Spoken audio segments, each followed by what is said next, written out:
کے چمن سے ہدایت کے پھول چن،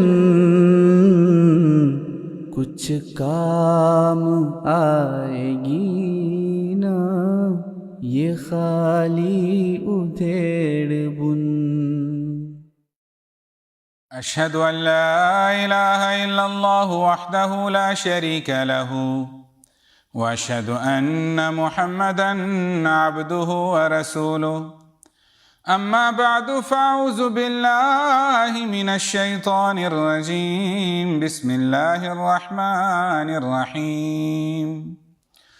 اللہ نور السماوات والارض، مثل نوره كمشكاة فيها مصباح، المصباح في زجاجة، الزجاجة كأنها كوكب دري يوقد من شجرة مباركة زيتونة لا شرقية ولا غربية، يكاد زيتها يضيء ولو لم تمسسه نار، نور على نور، يهدي الله لنوره من يشاء، ويضرب الله الأمثال للناس، واللہ بکل شیء علیم۔ اللہم صل علی محمد وعلی آل محمد افضل صلواتک وبارک وسلم انک حمید مجید۔ السلام علیکم ورحمۃ اللہ وبرکاتہ۔ ناظرین کرام، یہ اللہ تعالیٰ کا خاص فضل ہے کہ اس نے ایک بار پھر ہمیں رمضان المبارک کے بابرکت ایام دیکھنا نصیب فرمائے ہیں۔ جیسا کہ ہم جانتے ہیں کہ قرآن کریم اور رمضان المبارک کا آپس میں بہت گہرا تعلق ہے۔ ہماری کوشش ہوگی کہ ہم اللہ تعالیٰ کی مدد اور اس کی عطا کردہ توفیق سے ماہ رمضان کے ان بابرکت ایام میں ہر روز آپ کی خدمت میں قرآن کریم کے کسی ایک موضوع پر گفتگو کریں۔ اس پروگرام کا نام تبویب القرآن ہے، اور اس پروگرام کا مقصد قرآن کریم کے مختلف مضامین آپ کی خدمت میں نہایت سادہ اور عام فہم انداز میں پیش کرنا ہے۔ ہم اپنے ناظرین کو یہ بھی بتاتے چلیں کہ اس پروگرام میں جن امور پر گفتگو کی جائے گی وہ سیدنا حضرت اقدس مسیح موعود علیہ الصلاۃ والسلام اور آپ کے خلفائے کرام کے بیان فرمودہ تفسیری نکات پر مشتمل ہوا کرے گی۔ آج جس موضوع کا انتخاب کیا گیا ہے اس کا عنوان ہے ہستی باری تعالی۔ اکثر ایک سوال سننے کو ملتا ہے کہ اللہ تعالیٰ کی ذات ہے کیا؟ وہ کون ہے؟ کیا اس کا کوئی وجود بھی ہے یا یہ صرف ایک خیال کا نام ہے؟ اور اگر اس کا وجود ہے تو پھر ہمیں نظر کیوں نہیں آتا؟ اس نے ہمیں کیوں پیدا کیا ہے؟ اور اس ساری کائنات کی تخلیق کا مقصد کیا ہے؟ قرآن کریم میں ان تمام سوالات کے تفصیلی جواب دیے گئے ہیں۔ ہماری کوشش ہوگی کہ وقت کی رعایت کو ملحوظ خاطر رکھتے ہوئے ان سوالات کے جوابات جاننے کی کوشش کریں۔ پہلا سوال جس کا یہاں جواب دینا مقصود ہے وہ یہ ہے کہ اللہ تعالیٰ کون ہے؟ اس کا تعارف کیا ہے؟ یہ ایسا ہی ہے کہ آپ کسی شخص سے ملیں تو آپ اس سے پوچھیں کہ میاں آپ کون ہو؟ کہاں سے آئے ہو؟ کیا کرتے ہو؟ تو وہ جواب میں کہے گا مثلا میرا نام زید ہے، میرے والد کا نام عمر ہے، میں فلاں جگہ سے آیا ہوں، ہم 3 بہن بھائی ہیں، 4 بہن بھائی ہیں، میں ڈاکٹر ہوں اور فلاں ہاسپٹل میں کام کرتا ہوں وغیرہ وغیرہ۔ اسی طرح اللہ تعالیٰ ہے۔ اللہ تعالیٰ بھی اپنا تعارف خود ہی کرواتا ہے۔ قرآن کریم کی ابتدا میں اللہ تعالیٰ فرماتا ہے الف لام میم، اس کا مطلب ہے انا اللہ عالم، یعنی میں اللہ ہوں، میں سب سے زیادہ جاننے والا ہوں۔ گویا بالفاظ دیگر اللہ تعالیٰ فرماتا ہے کہ میں تمہیں بتاتا ہوں کہ میں کون ہوں۔ چنانچہ جب ہم قرآن کریم کا مطالعہ کرتے ہیں تو اس کے ہر لفظ میں ہمیں اللہ تعالیٰ کا تعارف نظر آتا ہے، اس کی ہستی کی دلیل نظر آتی ہے۔ مثلاً وہ فرماتا ہے میں ایک ہوں، اکیلا ہوں، اور میرے جیسا کوئی اور وجود نہیں ہے، جیسا کہ وہ فرماتا ہے قل هو اللہ احد۔ حضرت خلیفۃ المسیح الاول رضی اللہ تعالی عنہ سورۃ الاخلاص کی تفسیر میں فرماتے ہیں کہ دیکھو، اللہ تعالیٰ نے اپنی اکیلا ہونے کی جو گواہی دی ہے وہ احد کے لفظ سے بیان فرمائی ہے، خود کو واحد نہیں کہا، کیونکہ جب ہم واحد یعنی ایک کہتے ہیں تو اس کے بعد پوری گنتی آتی ہے، جیسے ایک کے بعد دو، دو کے بعد تین اور چار اور پانچ، لیکن جب ہم احد کہیں تو اس کے بعد کوئی گنتی ہی نہیں ہے۔ تو دیکھیں اللہ تعالیٰ نے اپنا ایک ہونا کس طرح سے واضح طور پر ہمیں سمجھایا ہے۔ پھر ممکن ہے کہ کسی ذہن میں آتا ہو کہ کیا اللہ تعالیٰ کو کسی نے پیدا کیا ہے؟ تو اس کا جواب بھی وہ خود دیتا ہے کہ نہ تو میرا کوئی باپ ہے نہ ہی میرا کوئی بیٹا، جیسا کہ وہ فرماتا ہے لم یلد ولم یولد۔ پھر کوئی یہ بھی خیال کر سکتا ہے کہ ممکن ہے اس کی کوئی بیوی ہو، تو اس کا جواب میں اللہ تعالیٰ کہتا ہے، اللہ تعالیٰ فرماتا ہے وَلَمْ تَكُنْ لَهُ صَاحِبَةٌ، یعنی اس کی کوئی بیوی نہیں ہے۔ اب سوال یہ پیدا ہوتا ہے پھر اس کا وجود کیسا ہے، اس کا جسم کیسا ہے؟ تو اللہ تعالیٰ اپنے تعارف میں فرماتا ہے اللہ نور السماوات والارض، یعنی اللہ تو آسمانوں اور زمین کا نور ہے۔ اب جو نور ہوگا تو لازمی بات ہے کہ وہ کھانے پینے اور دیگر حوائج ضروریہ جیسے سونا ہے، تھکنا ہے اور دوسرے کام ہیں ان سے پاک ہوگا۔ پھر سوال یہ بھی پیدا ہو سکتا ہے وہ کہاں ہے؟ تو اس کے جواب میں اللہ تعالیٰ فرماتا ہے فَأَيْنَمَا تُوَلُّوا فَثَمَّ وَجْهُ اللَّهِ، تم جہاں بھی منہ پھیرو گے وہیں تمہیں اللہ کا جلوہ نظر آئے گا۔ پھر ایک اور جگہ فرمایا کہ ہم تو انسان کی شہرک سے بھی زیادہ قریب ہیں۔ ایسے ہی ایک مقام پر فرمایا کہ جب دو افراد کسی جگہ ہوں تو ان میں تیسرا اللہ ہوتا ہے، چار ہوں گے تو پانچواں اللہ ہوگا۔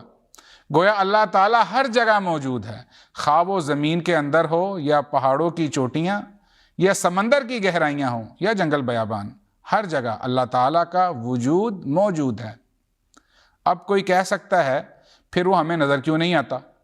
تو اس کے بارے میں اللہ تعالیٰ فرماتا ہے لا تدرکہ الابصار وہو یدرک الابصار، یعنی نظریں اس کو نہیں دیکھ سکتی، البتہ وہ اپنا دیدار جسے چاہے کروا سکتا ہے۔ تو اللہ تعالیٰ نظر آتا ہے اس کو جس کے لیے اللہ چاہے گا، اور جو اللہ تعالیٰ کو دیکھنے کے لیے صحیح کرے گا، کوشش کرے گا۔ پھر سوال پیدا ہو سکتا ہے کہ اللہ تعالیٰ سے پہلے کیا تھا اور اس کے بعد کیا ہوگا؟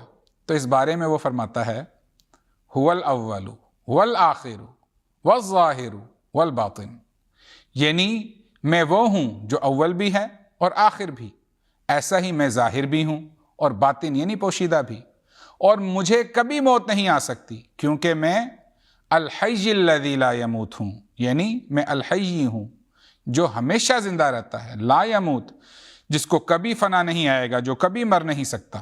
پھر وہ فرماتا ہے کہ میں سمیع ہوں، یعنی سب سنتا ہوں، میں بصیر ہوں، سب دیکھتا ہوں، میں علیم ہوں، مجھے ہر چیز کا علم ہے، میں خبیر ہوں، میں اس قدر باخبر ہوں کہ اگر کوئی پتا جنگل بیابان میں کسی جگہ درخت سے ٹوٹ کر گرتا ہے تو وہ ابھی زمین پر نہیں گرتا، تو مجھے اس کی بھی خبر ہوتی ہے۔ پھر وہ کہتا ہے میں رزاق ہوں، میں رازق ہوں، یعنی زمین اور آسمان میں ہر ایک کو رزق دینا میرے ذمے ہے، یہاں تک کہ سمندر کے پاتال میں اس کی گہرائیوں میں موجود جو بھی جاندار بس رہا ہے اس کو رزق میں دے رہا ہوں۔ پس اگر مجھے سمجھنا ہے تو پھر میری طرف آؤ، مجھے پہچانو، میری صفات کو اپناؤ۔ لیکن یاد رکھنا چاہیے کہ میں کسی انسان یا دوسری مخلوق کی طرح ہرگز نہیں ہوں، اس لیے میرے لیے مثالیں بیان نہ کرنا، میں وہ ذات ہوں کہ میرے جیسا کوئی نہیں ہے۔ حضرت اقدس مسیح موعود علیہ السلام اس بارے میں فرماتے ہیں، چنانچہ وہ یہ بھی فرماتا ہے کہ خدا دیکھتا، سنتا، جانتا، بولتا، کلام کرتا ہے، اور پھر مخلوق کی مشابہت سے بچانے کے لیے یہ بھی فرماتا ہے لیسا کمثلہ شیء فلا تضربوا للہ الامثال یعنی خدا کی ذات اور صفات میں اس کا کوئی شریک نہیں، اس لیے مخلوق سے مثالیں مت دو۔ پس جس طرح ہم کسی شخص کا تعارف اسی قدر جان سکتے ہیں جس قدر وہ ہمیں بتائے گا، یا ہم اس کے ساتھ کچھ وقت گزاریں، اسے دیکھیں، تو یوں بھی ہمیں اس کا کچھ مزید تعارف ہوگا، لیکن یہ تعارف بھی ایک حد تک ہی ہو سکتا ہے، کیونکہ اس کے دل میں کیا ہے، وہ کیا سوچتا ہے، ہم نہیں جان سکتے۔ ایسا ہی اللہ تعالیٰ کی ذات ہے۔ انسان اللہ تعالیٰ کی ذات کا اپنے علم کے ذریعے سے احاطہ کر ہی نہیں سکتا، اور یہ ہم نہیں کہہ رہے، اللہ تعالیٰ فرماتا ہے وَلَا يُحِيطُونَ بِهِ عِلْمًا، یعنی انسان اپنے علم کے ذریعے سے خدا تعالیٰ کا احاطہ کر ہی نہیں سکتا۔ اللہ تعالیٰ کی ذات اس قدر وسیع ہے کہ انسانی ذہن اور اس کی سوچ اس کی ذات کا مکمل ادراک حاصل کر ہی نہیں سکتی۔ انسان کی صلاحیتیں محدود ہیں، ذہنی استعدادات محدود ہیں۔ مثلا اگر ہم 5 لیٹر کی یا 4 لیٹر کی بوتل لیں، اس کے اندر کوشش کر کے سارے سمندر کا پانی بھریں تو کیا ہوگا؟ یقیناً ہم ایسا کر ہی نہیں سکتے۔ کوشش کریں گے تو وہ بوتل پھٹ جائے گی، لیکن ہم کامیاب نہیں ہو سکتے۔ پس اللہ تعالیٰ کی ذات کے بارے میں انسان اتنا ہی جان سکتا ہے جتنا اللہ تعالیٰ خود بتائے گا۔ اسی بات کو اللہ تعالیٰ قرآن کریم میں ان الفاظ میں بیان کرتا ہے وَلَا يُحِيطُونَ بِشَيْءٍ مِّنْ عِلْمِهِ إِلَّا بِمَا شَاءَ، یعنی انسان اللہ تعالیٰ کے علم کا کچھ بھی احاطہ نہیں کر سکتا مگر صرف اتنا ہی جتنا وہ چاہے۔ ناظرین کرام، اب ہم ایک اور سوال کی طرف آتے ہیں۔ جیسا کہ دہریہ لوگ اعتراض کرتے ہیں کہ اگر اللہ تعالیٰ ہے تو پھر ہمیں دکھاؤ۔ اس سوال کے متعدد جواب دیے جا سکتے ہیں۔ مثلا ہم دیکھتے ہیں کہ دنیا میں لا تعداد ایسی چیزیں موجود ہیں جو ہمیں نظر ہی نہیں آتی۔ ہوا ظاہری آنکھوں سے نظر نہیں آتی۔ گریوٹی ہے، یعنی کشش ثقل، یہ کس نے دیکھی ہے؟ ہمارے آس پاس بے شمار ریزز ہیں، ریڈیو ویوز ہیں جو ہمیں نظر ہی نہیں آ رہی۔ ان سب چیزوں کو تجربے کی بنیاد پر جانا جا سکتا ہے۔ پانی کی شکل دیکھیں تو ایک سی ہے۔ اب پانی ٹھنڈا ہے یا گرم تو اس کو چھو کر پتہ چلے گا، تجربہ کرنا پڑے گا تو وہ پانی بتائے گا کہ میں ٹھنڈا ہوں یا گرم۔ بس ایسا ہی خدا تعالیٰ کو دیکھنے کے لیے بھی انسان کو تجربات کرنے پڑیں گے۔ کوشش کرنا انسان کا کام ہے اور نتائج پیدا کرنا اللہ تعالیٰ کا فعل۔ اللہ تعالیٰ خود فرماتا ہے وَالَّذِينَ جَاهَدُوا فِينَا لَنَهْدِيَنَّهُمْ سُبُلَنَا، یعنی جو لوگ ہم سے ملنے کی کوشش کرتے ہیں تو ہم ضرور ان کو اپنے راستوں کی طرف آنے کی توفیق بخشیں گے۔ خدا تعالیٰ کی ہستی کی دلیل دیتے ہوئے حضرت مصلح موعود رضی اللہ تعالیٰ عنہ نے ایک مثال بیان فرمائی ہے۔ حضور کہتے ہیں کہ دیکھو، اگر کسی شخص نے لندن شہر نہ دیکھا ہو تو کیا وہ یہ کہہ سکتا ہے کہ لندن شہر کا وجود ہی دنیا میں موجود نہیں ہے؟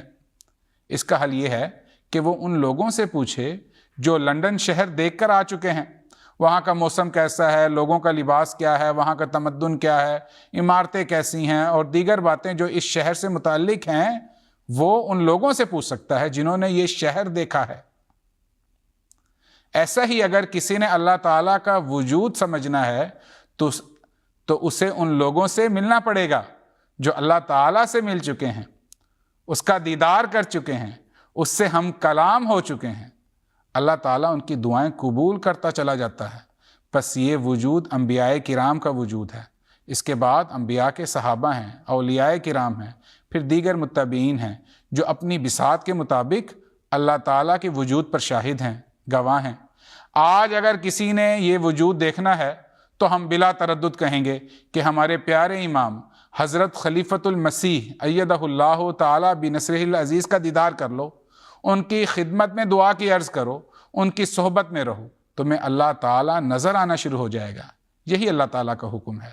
اللہ تعالیٰ فرماتا ہے یا ایھا الذین آمنوا اتقوا اللہ وکونوا مع الصادقین، یعنی اے مومنو، اللہ کا تقوی اختیار کرو اور صادقوں کی معیت اور ان کی صحبت اختیار کرو۔ پس جہاں صادقوں کی صحبت سے ایک دہریہ شخص اللہ تعالیٰ پر ایمان لا سکتا ہے، ایسا ہی ہم احمدی جنہوں نے اللہ تعالیٰ کے فضل سے امام وقت کو مانا ہے، وہ بھی اللہ تعالیٰ کا دیدار پانے کے لیے امام وقت کی صحبت میں وقت گزاریں۔ اب تو الحمدللہ MTA کے ذریعے فاصلے اور دوریاں ختم ہو چکے ہیں۔ حضرت اقدس مسیح موعود علیہ السلام اس طرف ہمیں توجہ دلاتے ہوئے فرماتے ہیں، زیارت صالحین کے لیے سفر کرنا قدیم سے سنت سلف صالح چلی آئی ہے، اور ایک حدیث میں ہے کہ جب قیامت کے دن ایک شخص اپنی بدعمالی کی وجہ سے سخت مواخذے میں ہوگا تو اللہ جل شانہ اس سے پوچھے گا کہ فلاں صالح آدمی کی ملاقات کے لیے کبھی تو گیا تھا؟ تو وہ کہے گا بالارادہ تو کبھی نہیں گیا، مگر ایک دفعہ ایک راہ میں اس کی ملاقات ہو گئی تھی۔ تب خدا تعالیٰ کہے گا کہ جا بہشت میں داخل ہو، میں نے اسی ملاقات کی وجہ سے تجھے بخش دیا ہے۔ اب دیکھیں کہ کتنا بڑا اجر ہے جو اللہ تعالیٰ نیکوں کی صحبت، خواہ انسان کا ارادہ نہ بھی ہو پھر بھی اللہ تعالیٰ دیتا ہے۔ پھر اللہ تعالیٰ کی ذات کا ایک ثبوت یہ بھی ہے کہ سچے دل سے بے قرار ہو کر اس کے حضور دعائیں کریں، گڑ گڑائیں، چلائیں، تو ضرور اللہ تعالیٰ انسان کی آہو بکا سن کر اسے غموں سے اور پریشانیوں سے نجات عطا کرتا ہے۔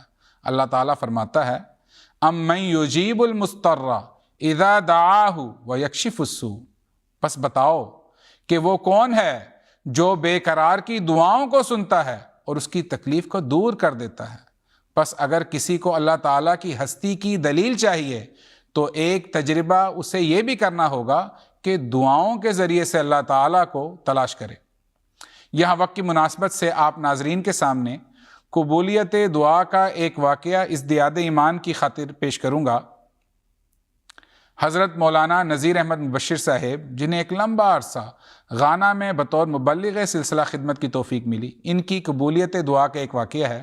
آپ فرماتے ہیں کہ جولائی 1939 کا واقعہ ہے کہ غانا کا ایک نوجوان تھا جو مکہ چلا گیا، دینی تعلیم اس نے حاصل کر لی۔ جب وہ واپس آیا تو اپنی اہمیت بڑھانے کے لیے اس نے پروپیگنڈا شروع کر دیا اور کہنا شروع کر دیا کہ دیکھو، امام مہدی کے ظہور کی نشانی یہ تھی کہ اس کے دور میں زلزلے آئیں گے۔ احمدیوں نے حضرت مولانا صاحب کی خدمت میں جا کر عرض کی کہ آپ ان سے مل کر تو آئیں اور بات تو کریں۔ چنانچہ مولانا صاحب گئے، 2 گھنٹے حضرت امام مہدی علیہ السلام کی ظہور کی نشانیوں پر بات کی، مگر مخالفین کا مطالبہ ایک ہی تھا کہ زلزلے لا کر دکھاؤ۔ اس پر حضرت مولانا صاحب نے 1 ہفتہ بڑے الہا کے ساتھ دعا کی کہ اے خدا، امام مہدی کی صداقت میں زلزلے کا نشان تو دکھا۔ جب دعا کرنے کے بعد آپ کو یہ یقین نصیب ہو گیا کہ اللہ تعالیٰ ضرور یہ معجزہ دکھائے گا، تو آپ نے پھر 3 مقامات پر جلسے کرنے کا فیصلہ کر لیا اور وہاں جا کر یہ اعلان کرنا شروع کر دیا کہ دیکھو، یہ مطالبہ کیا گیا ہے، سچائی کے لیے اللہ تعالیٰ زلازل کا نشان دکھا کر چھوڑے گا۔ فرماتے ہیں کہ ابھی 2 جگہ پر ہی جلسہ ہوا تھا اور تیسرے مقام پر جلسے کا انتظام کیا جا رہا تھا کہ جمعرات اور جمعے کی درمیانی رات کو عشاء کے وقت سارے غانا میں شدید زلزلہ آیا۔ اس کے نتیجے میں ہزاروں کی تعداد میں مخالفین آمدی ہو گئے۔ ان مخالفین میں مسلمان بھی تھے، عیسائی بھی تھے، دہریے بھی تھے، مشرک بھی تھے، اور وہ اس لیے احمدی ہو رہے تھے کہ دیکھو، یہ اعلان کرنے والا اعلان کر رہا تھا کہ ہمارے ساتھ خدا ہے، خدا زندہ ہے، ہم سچے ہیں، اور خدا تعالیٰ کی ہستی کا ثبوت یہ ہے کہ وہ ہماری دعائیں سنے گا۔ اب دیکھیں کہ انسان ایک چھوٹے سے پتھر کو تو جنبش دے سکتا ہے، اٹھا کر یہاں سے وہاں رکھ دے گا، لیکن کس کی مجال ہے کہ وہ پورے ملک کو ہلا سکے؟ پس یہ آہو بکا سے کی گئی دعائیں تھیں جس کی وجہ سے اللہ تعالیٰ نے غانا کے ملک کو ہلا کر رکھ دیا۔ پس یہ ہے خدا تعالیٰ کی ہستی کا ثبوت۔ یہ واقعہ حضرت امیر المومنین حضرت خلیفۃ المسیح الخامس ایدہ اللہ تعالیٰ بنصر العزیز نے مورخہ 18 مارچ 2011 کو اپنے خطبہ جمعہ میں بھی بیان فرمایا ہوا ہے۔ پھر اللہ تعالیٰ کی ہستی کا ایک بہت بڑا ثبوت اس کا انسانوں سے کلام کرنا ہے۔ اللہ تعالیٰ سچے اور جھوٹے معبود کی پہچان یہی بتاتا ہے کہ وہ بات نہیں کر سکتے۔ جیسا کہ اللہ تعالیٰ حضرت موسیٰ علیہ السلام کی قوم کے جو حالات ہیں بیان کرتے ہوئے قرآن کریم میں فرماتا ہے کہ حضرت موسیٰ کو اللہ تعالیٰ نے 40 راتوں کے لیے طور پہاڑ پر بلوایا، تو اس دوران آپ کی قوم کے جو بدبخت لوگ تھے انہوں نے لوگوں سے زیورات جمع کیے، اس کو پگھلا کر ایک بچھڑے کا مجسمہ بنا لیا اور اس کی عبادت شروع کر دی۔ اللہ تعالیٰ نے انہیں ملامت کرتے ہوئے فرمایا الم یروا انہ لا یکلمہم ولا یہدیہم سبیلا، کیا یہ لوگ نہیں دیکھتے کہ یہ مجسمہ تو ان سے بات ہی نہیں کرتا اور نہ ہی انہیں کسی رستے کی طرف ہدایت دیتا ہے۔ پس اللہ تعالیٰ کی ہستی کا یہ ثبوت ہے کہ وہ لوگوں سے ہر دور میں کلام کرتا تھا اور قیامت تک کلام کرتا رہے گا اور لوگوں کو سیدھے راستے کی طرف ہدایت دیتا رہے گا۔ اس دور میں اللہ تعالیٰ نے اپنی ہستی کے لیے حضرت مسیح موعود علیہ الصلاۃ والسلام کو مبعوث فرمایا ہے اور آپ علیہ الصلاۃ والسلام کو اپنے الہامات سے مشرف فرمایا ہے۔ اب دیکھیں کہ کس طرح ممکن ہے کہ قادیان، جو ہندوستان کے ملک میں ایک چھوٹا سا گاؤں ہے جہاں اس دور میں بنیادی ضروریات کی سہولیات بھی نہیں تھیں، وہاں ایک شخص کھڑا ہوتا ہے اور کہتا ہے کہ اللہ تعالیٰ نے مجھے الہام کر کے فرمایا ہے کہ تو اس دور کا آدم ہے، تو میرا خلیفہ ہے، تو امام وقت ہے، تو ہی مسیح ہے اور تو ہی مہدی۔ نیز اللہ تعالیٰ فرماتا ہے میں تیری تبلیغ کو زمین کے کناروں تک پہنچاؤں گا۔ آج دیکھیں کہ کس طرح اللہ تعالیٰ اپنی ہستی کا زندہ ہونے کا ثبوت ہمارے سامنے پیش کر رہا ہے کہ ساری دنیا میں احمدیت کا پیغام پہنچ چکا ہے، لوگ فوج در فوج احمدیت کی آغوش میں آتے جا رہے ہیں، اور اللہ تعالیٰ کے فضل سے یہ نشان اس وقت بھی پورا ہو رہا ہے کہ ہم احمدیت یعنی حقیقی اسلام کو MTA کے ذریعے سے ساری دنیا میں پہنچا رہے ہیں۔ کیا یہ بات خدا تعالیٰ کی ہستی کا ثبوت نہیں ہے؟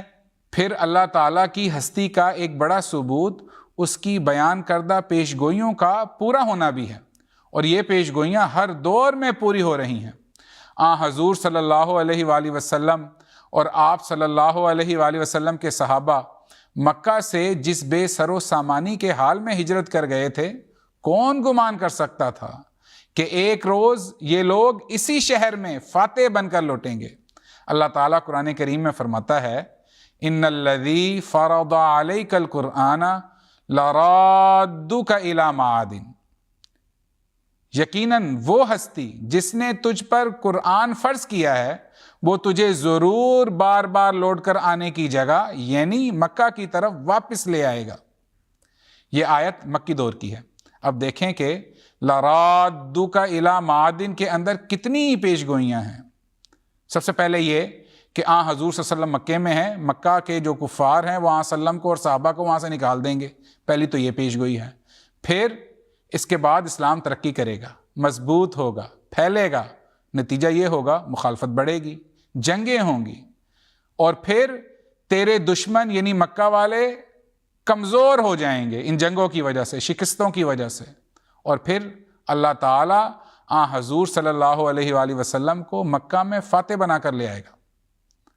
تو گو کہ ایک لفظ ہے لیکن اس کے اندر کتنی پیش گوئیاں ہیں۔ انسان ہے، وہ کوئی بات کرتا ہے تو تکا لگ سکتا ہے کہ وہ بات پوری ہو جائے، لیکن یہ نہیں ہو سکتا کہ ایک بات کے بعد دوسری، دوسرے کے بعد تیسری، تیسری کے بعد چوتھی وہ پوری ہوتی چلی جائیں۔ تو جب اتنی ساری پیش گوئیاں ایک ساتھ ہوں تو یقیناً اس کی خبر اللہ تعالیٰ دیتا ہے، اور یہی اللہ تعالیٰ کی ہستی کا ثبوت ہے۔ حضرت مصلح موعود رضی اللہ تعالیٰ عنہ اسی آیت کی تفسیر میں بیان فرماتے ہیں،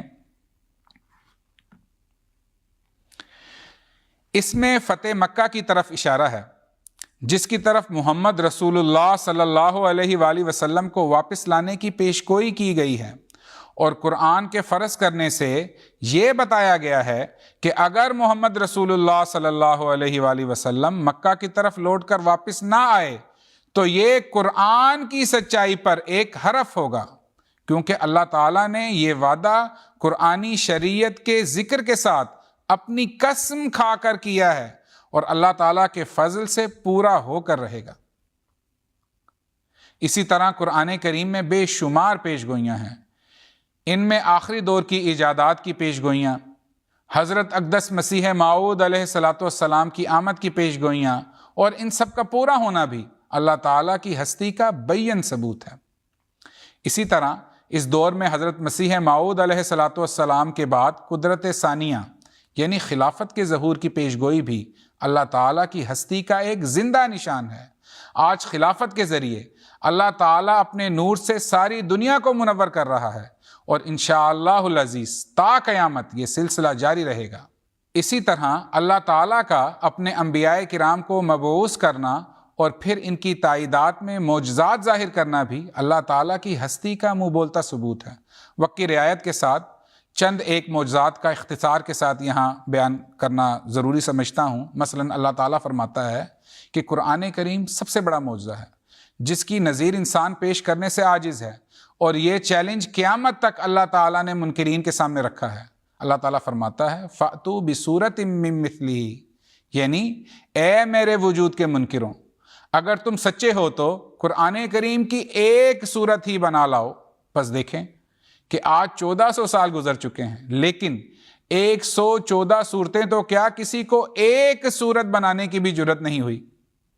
ایسا ہی ایک معجزہ حضرت ابراہیم علیہ السلام کے لیے اللہ تعالیٰ کا آگ کو ٹھنڈا کر دینے کا ہے، جیسا کہ اللہ تعالیٰ فرماتا ہے قُلْنَا یا نارو کونی بردًا وسلاما علی ابراہیم، یعنی تب ہم نے کہا اے آگ تو ابراہیم کے لیے ٹھنڈی ہو جا اور اس کے لیے سلامتی کا باعث بن جا۔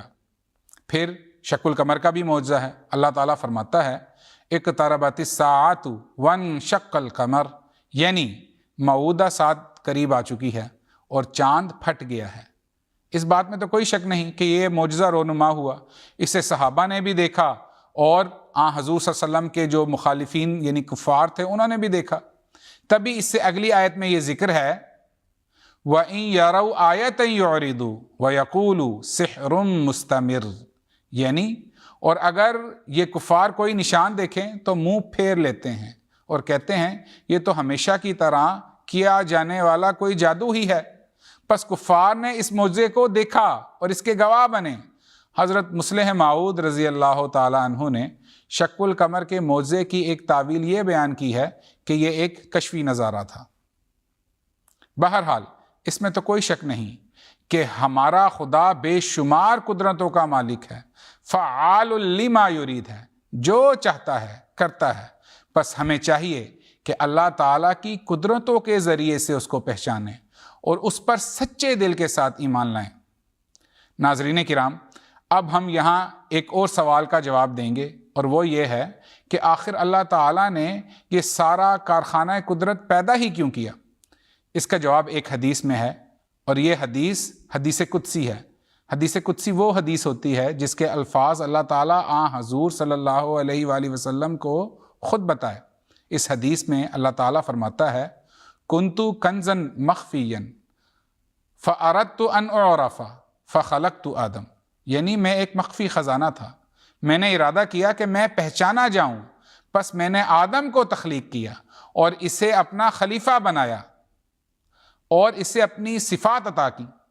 یہی مضمون دراصل آیت فطرت اللہ التی فطر الناس علیہا کا ہے، یعنی اللہ تعالیٰ نے اپنی فطرت پر انسان کو پیدا کیا کہ وہ مجھے پہچانے، میری عبادت کرے، میرے رنگ میں رنگین ہو کر میری صفات اپنائے، میرے حقوق بھی ادا کرے، جیسا کہ اللہ تعالیٰ فرماتا ہے اننی انا اللہ لا الہ الا انا فاعبدنی واقم الصلاۃ لذکری، یقیناً میں ہی اللہ ہوں، میرے سوا کوئی معبود نہیں، بس میری ہی عبادت کرو اور نماز کو میرے ذکر کے لیے قائم کرو۔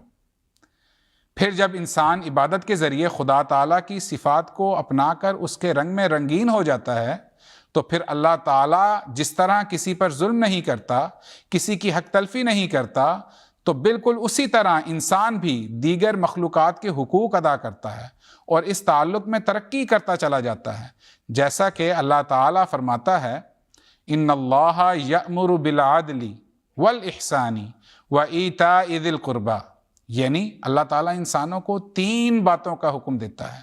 نمبر 1، عدل کرو، کوئی نیکی کرے تو اس کا بدلہ اتنی ہی نیکی کر کے ادا کر دو۔ احسان کرو، یعنی اگر تمہارے ساتھ کوئی نیکی کرتا ہے تو اس نیکی کے مقابل پر اس سے زیادہ نیک سلوک کرو، پس کسی کو اس کے حق سے زیادہ دینا ہی احسان کہلائے گا۔ اور تیسری بات اللہ تعالیٰ نے یہ کی کہ دوسروں کے ساتھ حسن سلوک کرو، جیسا ماں اپنے بچے سے بغیر کسی غرض اور لالچ کے حسن سلوک کرتی ہے، اس مقام کو ایتاء ذی القربیٰ کہتے ہیں، یعنی لوگوں کو اس طرح عطا کرو جس طرح تم اپنے اہل خانہ کو عطا کرتے ہو۔ پس انسان کی پیدائش کی یہی دو اغراض ہیں، ایک حقوق اللہ کی ادائیگی اور دوسرا حقوق العباد کی ادائیگی، اور یہی مقصد اس تمام کارخانہ قدرت کو تخلیق کرنے کا ہے۔ ناظرین کرام، انشاءاللہ العزیز ان موضوعات پر ہم اپنے اگلے پروگراموں میں بھی تفصیل کے ساتھ گفتگو کریں گے۔ ہمارے پروگرام کا وقت اب ختم ہوا چاہتا ہے، تب تک کے لیے اجازت دیجیے۔ اللہ حافظ۔